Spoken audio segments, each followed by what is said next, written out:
Pasti kamu tulis.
Jangan kau tulis semua.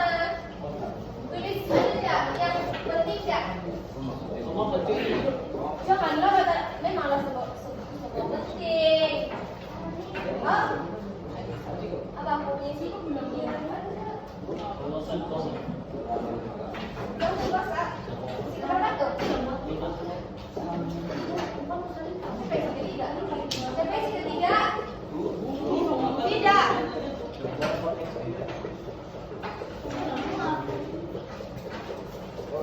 Muat lagi ini macam tidak muat jadi.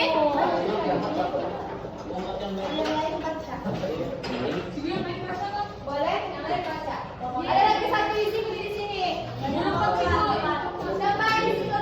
Isi ketiga. Pengenalan satu. Pertama isi ketiga. Nah, tulis ketiga. Keempat sih. Keempat. Ini pengenalan. Oh, isi. Ini pengenalan si Vira buat. Ini isi pertama, isi kedua, isi ketiga. Isi ketiga siapa? Apa yang di dalam buku?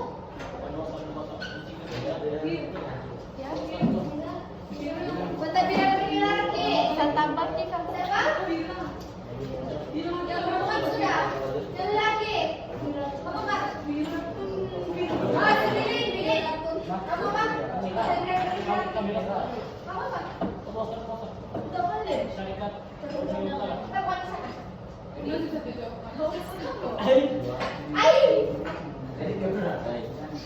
Kita di mana? Kita di Sabah. Dari Sabah. Kita di dunia. Kita pakai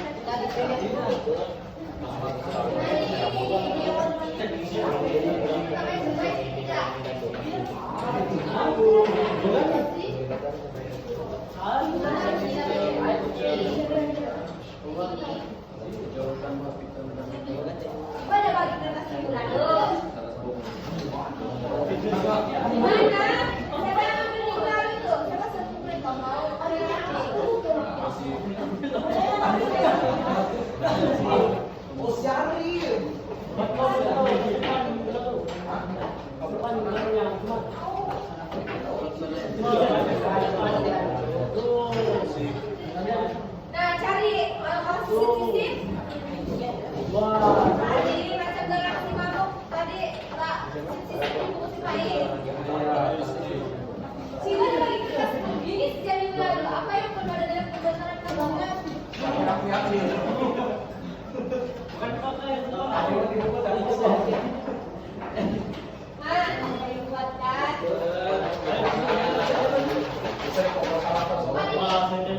Oke, isi korban siapa? Oke. Ini tiga.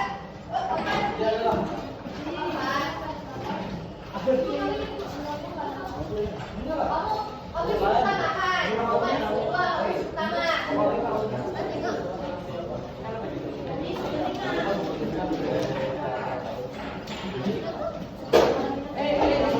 Pencabulan beratas tadi kelompok siapa? Ini? Kamu apa? Kamu kan? Berundangan? Kami berundangan.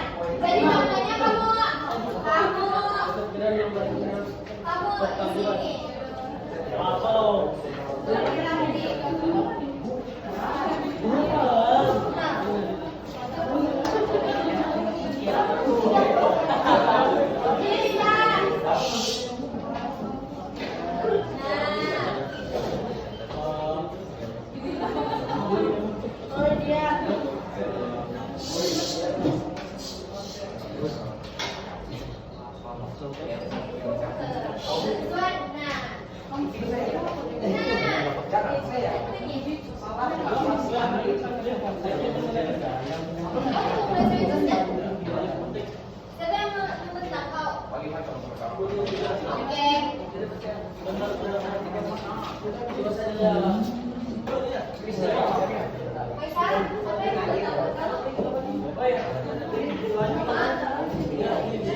Jadi kalau kamu siapa? Siapa dia?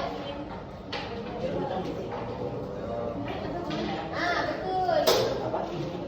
Jadi kalau kamu bikin sejarah bisnis, kamu makin ikut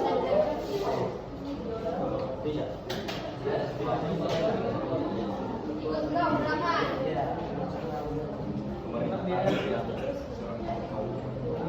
Boleh bagi satu.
Yang lain sudah buat pemberitaan. Kumpulan Palestina sudah.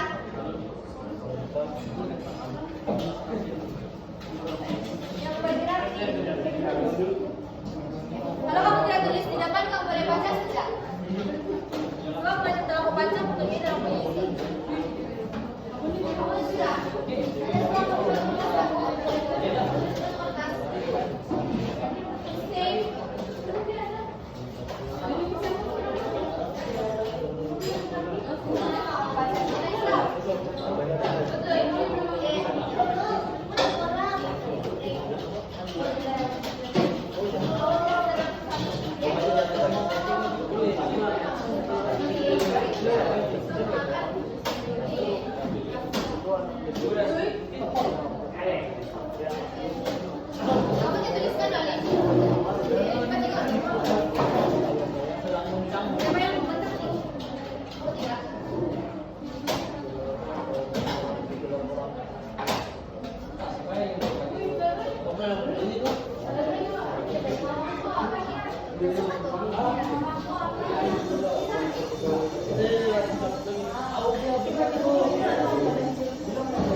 Oke,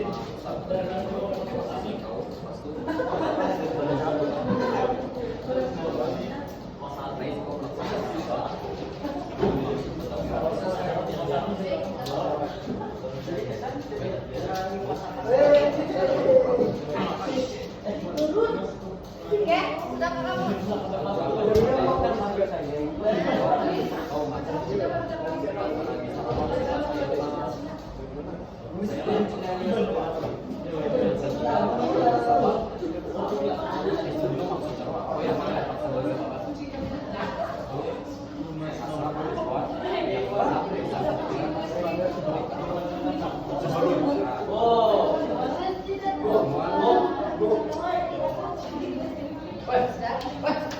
Oke, si Gumau, siapa? Ada lagi duluan. Kita langsung menghadapkan. Oke, semangat terus ya. Kenalan. Kenalan dulu.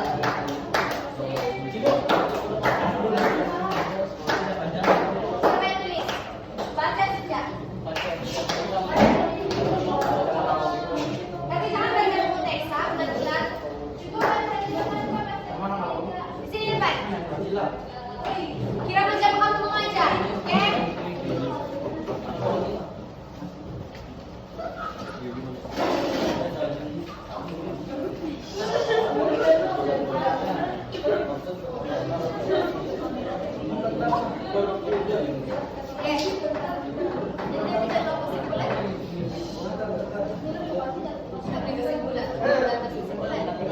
Oke, semua dengar. Pak, siap. Mulut. Semua diam.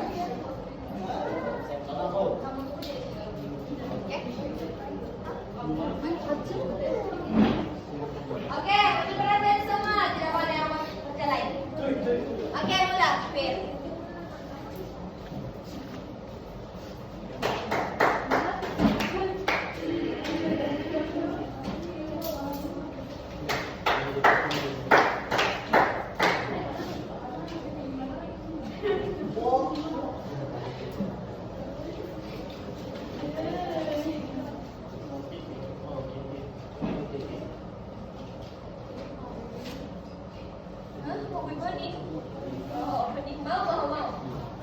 Selamat pagi kepada Ibu Emilia dan orang-orang sekalian. Hari ini kami akan tentang pengenalan. Bapak main berapa? 5 poin berapa? 4. Oke, 5 poin 4. Dengar? Oke. Ambil perhatian, nanti cerita. Ada beberapa bentuk pentadbiran yang diperkenalkan oleh bahasa Arab. Antaranya ialah pembahagian wilayah, penyekalan golongan elit, pentadbiran berhierarki, pentadbiran berasaskan kaum, perundangan. Yang kedua, cara mentadbir ada pembahagian wilayah, pengamalan pembesaran, perundangan, pentadbiran berasaskan kaum, sama pengamalan pembesaran.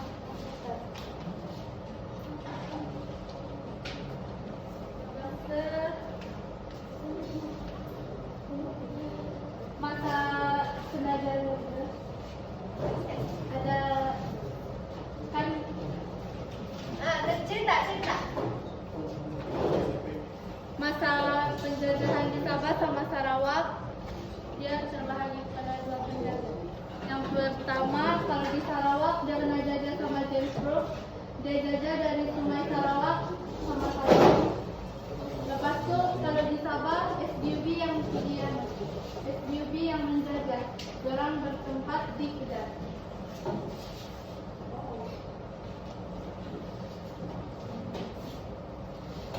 Lepas itu Barat ini dia memperkenalkan sistem pentadbiran supaya orang dapat menguasai sesuatu yang orang jajah dengan seterusnya, sama supaya orang beri hadir secara rasmi.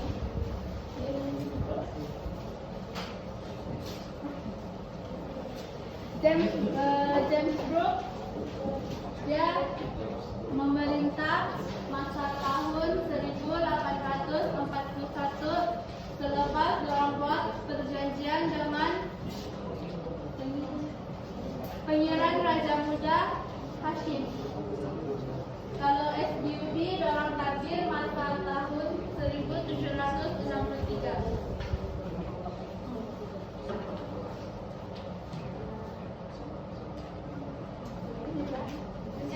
Tidak. Oke, next. Isi pertama. Pembahagian wilayah. Siapa yang membentang? Ini kumpulan Liza kan? Oke, Liza. Siapa?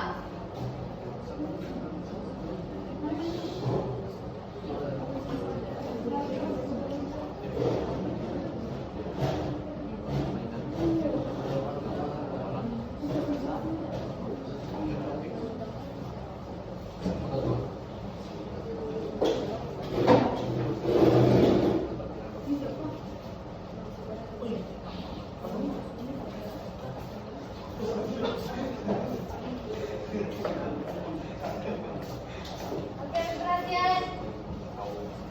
Rizwan, dari depan. Oke. Isi pertama. Teruskan bisa. Sejak. Assalamualaikum dan selamat pagi kepada Cewek Media dan teman-teman sekalian. Hari ini kami akan membentangkan tentang isi pertama, yaitu pembahagian wilayah. Tujuan dia adalah yang pertama mengizinkan pertandingan untuk menggunakan British mentadbir tanah kayu.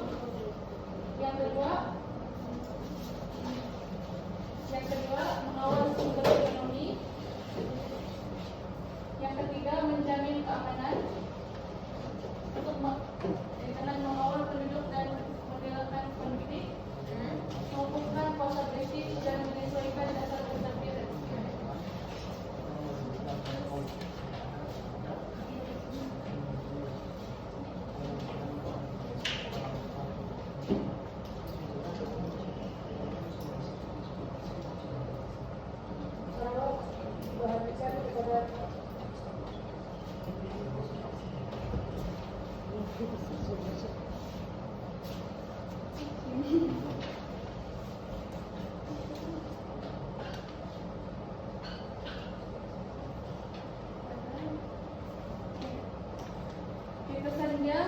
Pesan pembagian wilayah. Yang pertama, pentadbiran tersusun, kawasan lebih mudah diurus. Yang kedua, penjajah kukuhkan kuasa, kurangkan kuasa tempatan.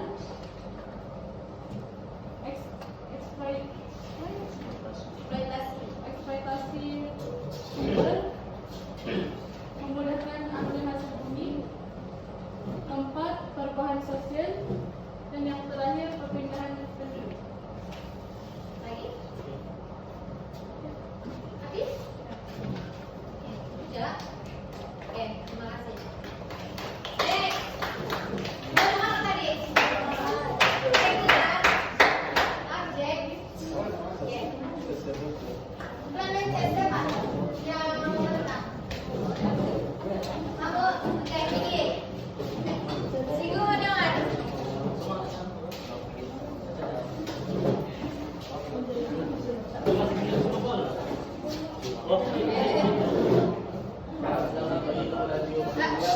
Dan rekan-rekan sekalian, ini saya akan membentangkan tentang pengembangan golongan jenis. Pertama, maksud daripada pengembangan golongan jenis adalah pengakalan pembesar tempatan. Tujuan daripada pengakalan golongan jenis, tujuan pengakalan golongan jenis ini adalah menghormati dan mempertahankan masyarakat kulit. Pengakalan golongan jenis di Sarawak adalah dinasti Brok melibatkan kalangan pembesar tempatan, digunakan bagi mengisi kekurangan pegawai-pegawai Eropa. Penglibatan orang tempatan seperti kalangan datuk, para pembesar tidak dibenarkan mengutip cukai. Mengakalkan melaksanakan semua undang-undang tempatan dan agar tidak bercanggah. Pengawalan menjadi apabila bagi menjamin percakapan dan pentadbiran yang baik. SBUB disebut membahagi ketua-ketua pribumi. SBUB atau SBUB membahagikan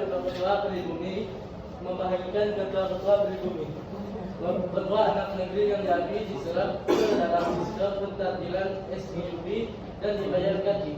Ketua bergaji akan memelihara keamanan dan peraturan serta mengutai kepala dan mentadbir keadilan ketua anak negeri yang digelar. Oke, apa? Kaya. Oke, kaya. Membantu pegawai daerah menjalankan pentadbiran. Ketua anak negeri dilantik menjadi hakim di Mahkamah Anak Negeri. Pesan daripada pemangkalan golongan jadid ini ialah pentadbiran SBUB tersebar. Pesannya pentadbiran James Group tersebar luas di Sarawak. Manakala pentadbiran SBUB atau SBUB tersebar luas di Sabah. Oke, lagi. Oke, thank you. Oke, next. Siapa? Kumpulan. Siapa? Pilih kan, Rizwan.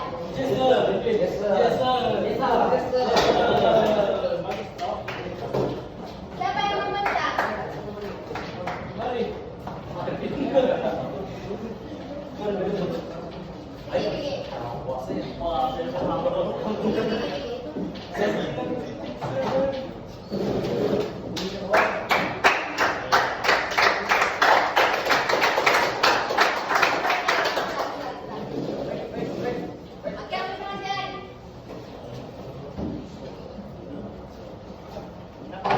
Sorry kepada Cik Amelia dan rekan-rekan, hari ini kami akan kasih jalan pentadbiran yang baik.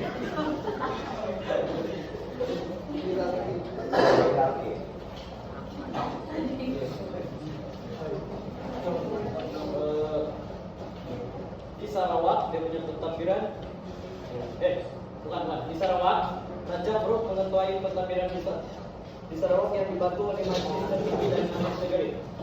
Presiden pula mengetuai pentadbiran di setiap bahagian yang terdiri daripada Kuching, Simanglang, Sibu, Marudi, dan Lawas. Pentadbiran pada peringkat kampung terus diperletaskan melalui jabatan penghulu yang menjadi ketua bagi salah satu atau di kampung.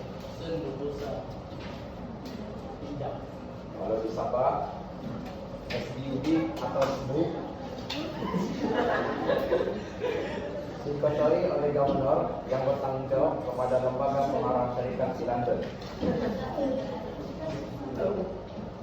Lepas itu, pada tahun 1883, Majelis Penasihat pun ditubuhkan untuk kasih nasihat ke Gubernur dalam hal ehwal pentadbiran. Sekian.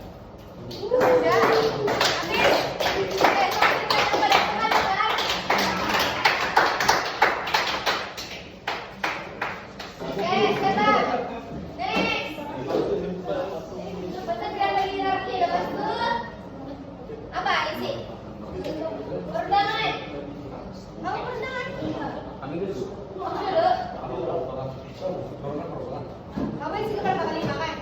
Mana? Jadi kamu dulu, kamu dulu. Kan? Bertahan sebelah kamu.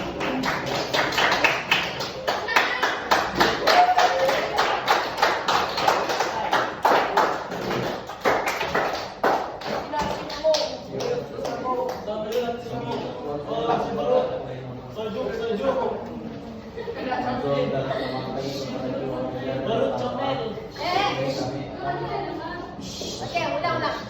Assalamualaikum dan selamat pagi kepada seluruh pemuda dan kawan-kawan. Hari ini kami akan menerangkan pentadbiran Partisman Rom.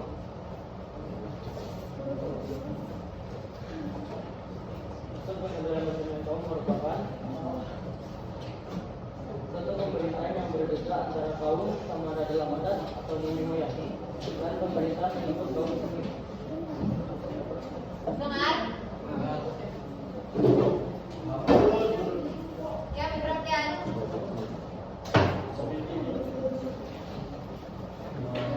Seterusnya kami akan tentang pelaksanaan di Sarawak di zaman Brok. Pada zaman Brok telah melaksanakan sistem pecah perintah dan mewujudkan jawatan tertinggi di Sarawak, yaitu Temenggung. Dengar semua. Yang benar. Oke. Seterusnya pelaksanaan di Sabah pada zaman SDUB ataupun SDU. SDUB melaksanakan pembahagian residensi di Sabah pada tahap awal hanya terdapat 2 residensi, yaitu residensi Pantai Timur yang berpusat di Sandakan dan residensi Pantai Barat yang berpusat di Sultan.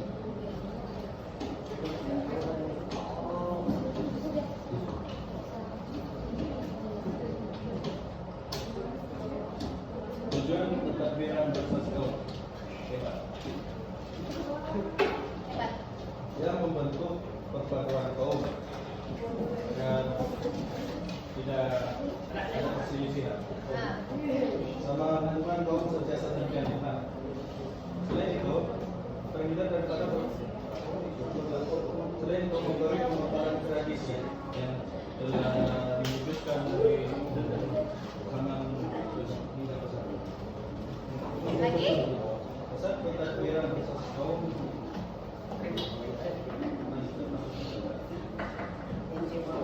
Pesan pentadbiran berasaskan kaum apa? Kesan pentadbiran berasaskan kaum adalah yang bersifat sebuah keseimbangan dan keamanan di antara masyarakat berbeda. Lagi? Habis sudah?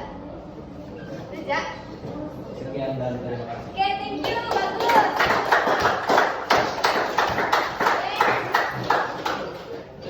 Bersedia kesimpulan, ah?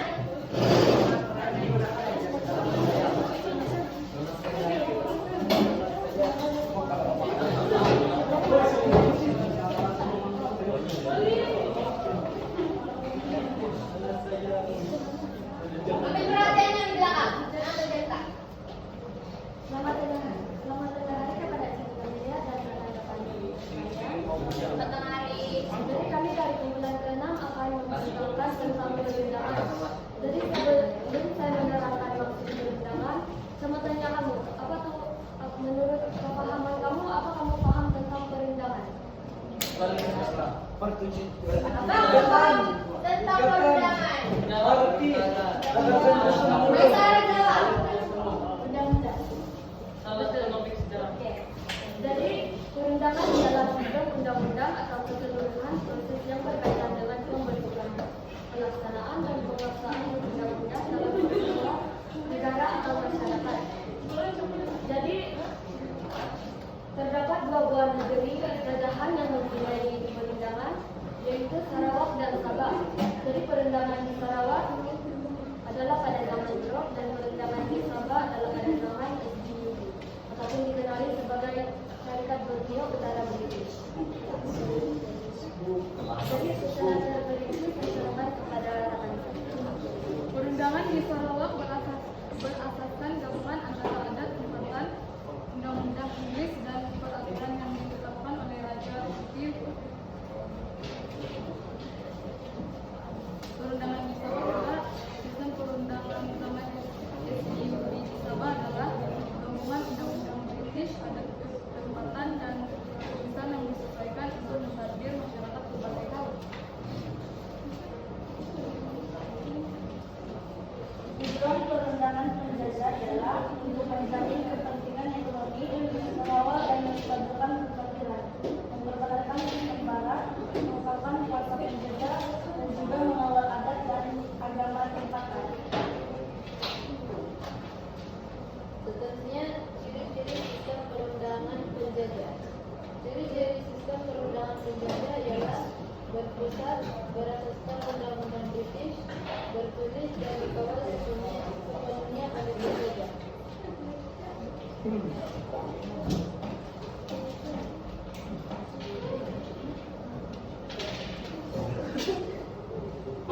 Oke, jadi kesan sistem perundangan penjajah ialah yang pertama kesan positifnya pengenalan sistem undang-undang modern. Yang kedua ialah pemisahan kuasa perundangan dan yang ketiga adalah pendidikan dan latihan perundangan. Kesan negatifnya ialah pentafsiran undang-undang berasaskan kepentingan penjajah. Yang kedua, penghapusan undang-undang adat dan syariah. Yang ketiga, penindasan politik dan sosial. Dan yang terakhir adalah perbedaan layanan dalam kehakiman. Itu saja dari kami. Sekian dan terima kasih.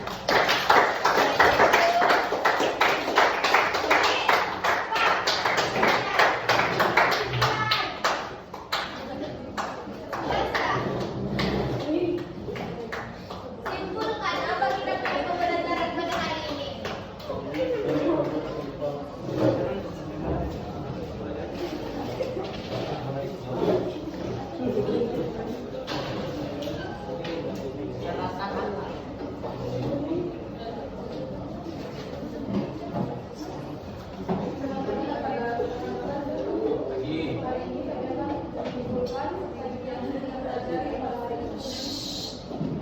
Jadi gimana kita mendapat dari itu cerita semua tadi? Yang pertama ialah kita perlu sentiasa bersedia untuk menerima perubahan yang membawa kepada kebaikan. Seterusnya, yang kedua, kita perlu berwaspada terhadap aksi luar yang boleh mengancam hak dan kemampuan negara yang kita miliki. Jadi soalan terakhir, kamu rasa wajarkah tidak Wajarkah manusia? wajarkah Ini ada tulisan. Jangan cakap wajar. wajarkah penduduk kuasa barat di Sarawak dan di Sabah? Tidak. Kenapa dibukan kuasa barat di Sarawak dan Sabah? Wajar. Siapa cakap wajar? Kenapa? Jangan aku menanyakan. Tidak. Ada wajar, ada yang tidak wajar. Oke, yang cakap wajar. Kenapa kamu wajar? Bagi tahu dalam si Pira. Pira tanya, kenapa wajar? Wajar? Apa jawabanmu kamu? Kenapa? Apa? Ya wajar sebab orang dapat kasih orang bagi cuma ditahan yang bagus pada Sabah dan Sarawak. Tapi kalau dia tidak wajar tuh orang ambil hasil bumi Sarawak, Sabah dan Sarawak. Oh, jadi kesimpulannya ya bagi kebaikan dan keburukan. Dua. Ya, betul.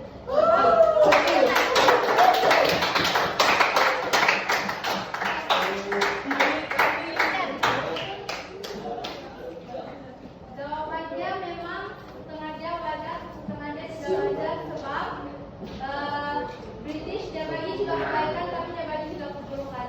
Antara kebaikan yang British bagi, dia memigrasikan Sabah untuk lebih maju. Lepas itu dia buat pemerintah lebih bijak dia buat Sabah lebih terdedah kepada ekonomi luar. Keburukannya, dia memanfaatkan hasil bumi Sabah untuk kepentingan orang sendiri. Lepas itu, orang letak batas kepada Sabah untuk berkembang menggunakan kemampuan sendiri. Habis. Tidak ada.